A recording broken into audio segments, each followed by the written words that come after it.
Hi.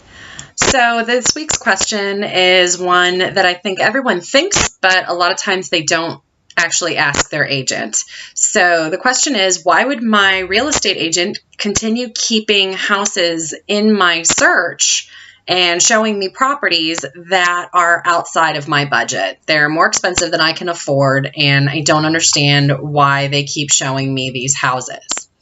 Well, I feel like this, again, is the question that everybody asks in their heads, but the words never come out to their agent.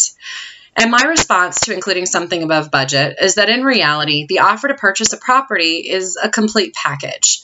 What I mean by that is there are many elements to your offer beyond just the price. Though it might be a lower offer in money, like dollars, than the seller was asking, you might still be able to snag the home of your dreams with the right combination of other concessions. You could go for a quick closing. You could forego any repair requests. You can shorten inspection time period requests. The list goes on and on. A creative agent will usually include homes that are a little above your price point. And sometimes the sellers will stay firm on it and they won't have that wiggle room.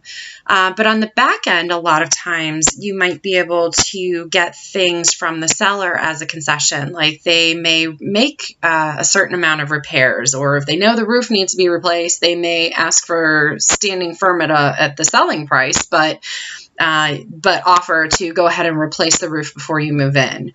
Or they might contribute towards your closing costs as a buyer to help make that deal go through. So that on paper, ultimately, it looks like the house was purchased at a certain price, but the seller was willing to pick up the tab on a couple of other little bits and pieces to kind of offset the difference between your offer as a buyer and their ask as a seller. So the next time your agent proposes a house that's a little above your budget, I highly recommend to go see it anyway, as long as it meets all of your house criteria, all of your wish list, as it were, or most of it without sacrificing your non-negotiables. Take a look. If you fall in love with the house, make an offer at what you're comfortable with, and the seller can counter your offer. They can ignore your offer, or they can reject it. It's really the only three options. So you never know what their situation is, and they don't know what yours is. They could need to sell quickly and want to just move on. They may not want to be bothered. So just keep that in mind, and remember, don't ask, don't get.